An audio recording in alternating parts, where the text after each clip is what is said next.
The Bible says that an unmarried Christian can be concerned about the things of the Lord, how he may please the Lord. But what does this look like in real life? Join me for today's edition of Fruitful Single. All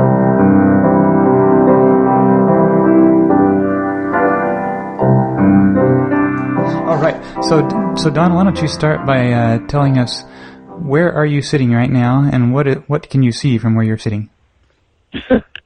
Well, I'm inside my little 8x8 cabin out in the woods. Out my window is Mount Spokane. I can see the ski slopes from here. My chickens out there feeding in the yard, and a couple of white-tailed deer. Okay. So, and do you have any guests on your property right now? It's actually slow right now. I've got the one guy who does rent one of my cabins. He's off ministering over at another ministry in the other side of town that does work with homeless and drug addicted. And my last guest, who just went through detox, left 3 days ago. How long did he stay with you? About a week and a half, 2 weeks. But he's going from here to turn himself in and get some of his, colorful past dealt with. So, okay, wow. Really, it's just a matter of helping him go through some of the DTs here rather than, in a jail cell. How did you get into helping drug-addicted and homeless people? Mid-90s, somewhere around there. I was still kind of a struggling new Christian, but and my wife, who wasn't a believer, left me. And was in a situation where I was going through this divorce, and I had some friends who were Christians and whatnot, and a little bit more on fire than I was at the time. And they asked me to help with this one house that they were trying to get ready for training missionaries that were going back and forth to Eastern Europe. So I kind of took that on, and we continued to kind of get it ready for missionaries, but it wasn't more than about 3 weeks later when a rehab down the street closed down and they had no place to send the guys. And Wow. Pretty much drug and alcohol rehab since then. Wow, so you just kind of got thrown into it then. Yeah, I mean, I had no experience. I had, I barely had any experience, either with drug and alcohol counseling or in the Bible at that point, although I was studying pretty heavily at that point, but I wouldn't have considered myself qualified to be in any kind of Christian leadership position at the time. But, I've heard that God qualifies the called. He doesn't always call the qualified, so yeah. That was how I got into it. But, yeah, so I've done it on and off since then. But where I am now is separate from some of the other ministries I've started. So how much land do you have? It's 6.5 acres, but an acre and a half is driveway. Okay. Wow. Okay. Got a long driveway then. I originally started out here taking all the guys who were kicked out of every other ministry in town. So okay. I was ministry of last resort. But I don't have running water. I don't have electricity. There's no Wi-Fi. I would show the guys how to build a shelter, hand them a tarp and some baling twine and a few sticks and point them in the right direction and have them go set camp. They stay here because it's one of the few places that will take them after all the other ministries are kicked at that point, right? Okay, yeah. But also because they can be here and they can still be away from the drugs and alcohol that they were having problems with. It's a relatively safe environment. They don't have, people trying to roll them in the night like they would sleeping in town, under the bridges and by the rivers and stuff in the middle of Spokane. Do you find that you have to say no to some ministry opportunities? And if so, how do you decide which ones? You get to a point where you have no choice but to say no. And really what I just look at is what's actually feasible and what am I capable of. And realistically, a lot of people they go one way and they believe that, out of ego and pride that they can do far more than they were actually capable of. Or they go the other way where they have such a negative view of themselves, they basically make themselves useless.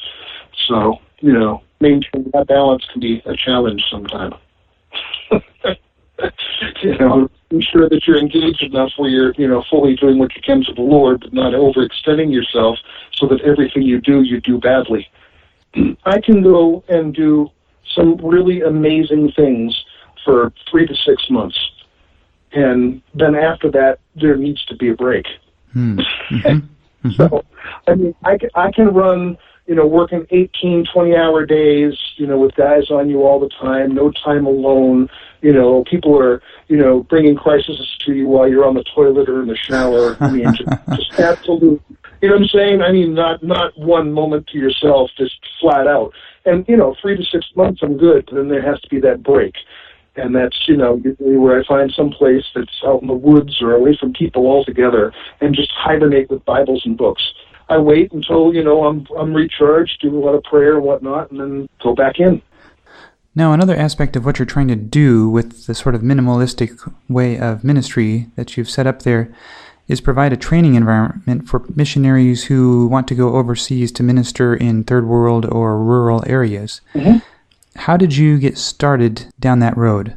Well, the first part I came from working with the guys with the drug and alcohol issues here is they're very used to the idea of going to a shelter and having everyone do everything for them and then just waste a common resource they can get their hands on. When I was, bringing 1,000-gallon water trailers up and they were empty by noon because people wouldn't shut off a faucet or, all the food's sitting out in the hot sun going to waste or, those kind of little things you deal with. I started making an environment that didn't allow it. So I'd have their own campsite and I would give them the things they needed to prepare food, but it wouldn't be prepared for them. And then they would clean their dishes or they would have animals in their camp. So it created an environment that was self-regulating, which is why I kind of went rustic at first. But then I went overseas and did some missions and realized that, about 80% of what I'm doing here is useful in the third world because I'm doing stuff that's basically providing infrastructure at a real basic level, for people who aren't really good with technology. It works out really well. I did things like I have the water in the ground with a manual pump, and the reason I did it at first was so that, the guys, when they walk away from it, the water would stop running. But the same technology is used to dig a small well and put it somewhere in a third world country where they have no water at all. Had guys that do dumb things to the water again, and so I had to come up with filtration methods to make sure no one gets sick off of it. So all the same filtration methods I use here work just beautifully in the mission field where, questionable water sources and people are dying from bad water. Mm-hmm. I had guys that, if I had city power down here, they would plug in every space heater they could get their hands on and leave all the windows and doors open, and I would be in debt by the end of the month. So instead, off-grid solar. And off-grid solar means that if you waste too much power, you got to wait till the next sunny day. And, of course, being off-grid also helps to, when you're in a place where there's no power at all. If you go to the Sudan or something and now you need to go and, fire up a laptop so you can do your newsletter. How are you going to do that? There's no, this kind of stuff. All the things that I'm doing here, they translate well. And, to give you kind of an idea, I've been doing... Well, up until last year, I had run, I think I'm at 11 years of being able to run the entire ministry and support people on less than $300 a month. Wow. Okay, wow. And my expenses are going down. So, wow. So how do you feed yourself, much less other people who are staying with you on $300 a month? Well, start with, being really good at budgeting. But, as I said earlier, when I look out my window, there's chickens feeding in the yard. And today they laid about 2 dozen. I get whole wheat flour, 50-pound bag for about $12. You'll make a whole lot of bread. I mean, tons. Then there's things like rice and beans. Mm-hmm. Pasta, all cheap stuff, and you buy things in bulk and you plan right, you're not going to go hungry. Mm-hmm. You live on less than $300 a month. What is your biggest expense? The toilet. It's $85 a month. So, for, to come and clean it and all that, and service it. And part of it is because the way I've opted to do things here is everything that I have built and done here has been done legally without a permit, meaning the buildings are small enough not to require permits. There's no city electric, all the rest of it. So the only thing that The only way I could avoid that with the toilet would be to spend a vast amount of money on permits and legal loopholes to be able to get a toilet up here that's just with a regular septic tank. So it ended up being cheaper, even in the long run, to pay the $85 to have the toilet, just so I can be in compliance with all the codes. So that's something you could actually live on $85 a month less if you were overseas in a third world situation where they didn't have that the J. John requirement. Oh, overseas it was even less. I was living on less than $100 a month when I was in Ukraine and Kazakhstan. Wow, that's great. Yeah. I'm camping out. I'm sleeping on church floors. I'm visiting with people, and they have me stay over their house because I'm witnessing to them. Kind of that thing they talked about when Jesus sent the guys out. You go into a city and find someone worthy, stay with. Just doing that. And that's pretty cheap. So yeah, maybe you just that's true. You might have known something. You actually had people that were unsaved that you were witnessing to that invited you to stay with them. Oh yeah, all the time. Wow. I got that all the time, as well as people invite me over for dinner and stuff. Uh-huh. So yeah, I was sitting down at dinner with the chief of police of one town that they kept arresting me, actually. So kind of interesting. And I sat down with the imam that was over the local mosque that kept on sending people to kidnap me. So yeah, I mean, you can make it work. In between hostility, they were friendly, huh?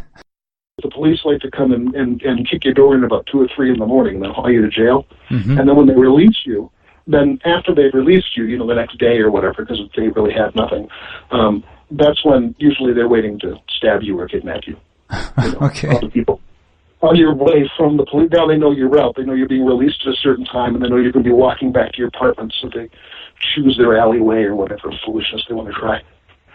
So anyway, but there hasn't been, a mugger or criminal yet who can outsmart the Holy Spirit, so I'm still alive. Amen. Praise God. Yeah, so, yeah. But anyway, I said there's things you can do as a single guy that, just would not be considered practical if you were married. I think it's described one. Have you ever had matchmakers, people trying to hook you up with a woman, and if so, how did you handle those situations?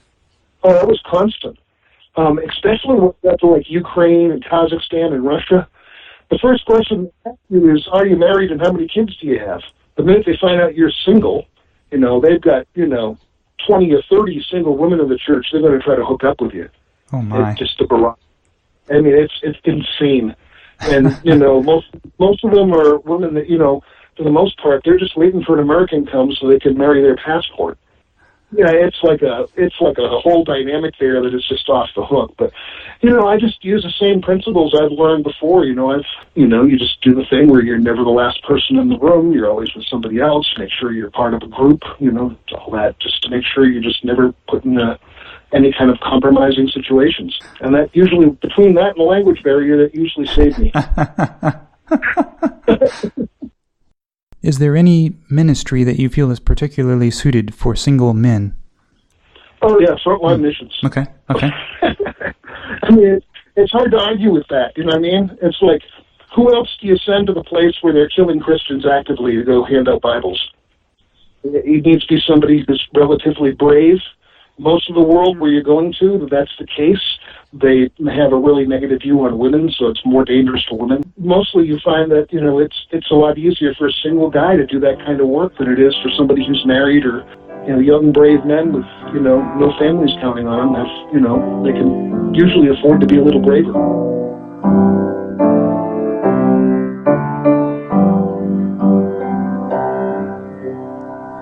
All too often we let our possessions hinder us from serving Jesus. I hope Don's life encourages you to think outside the box and structure every area of your life for maximum availability to the Lord. If you'd like to contact Don, send me a note and I'll forward it on to him.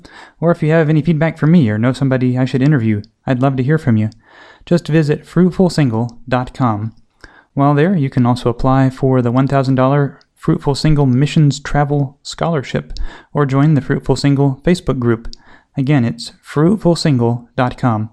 May Jesus bless you with a fruitful week, and remember, don't waste your singleness, because the Lamb's wedding is coming soon.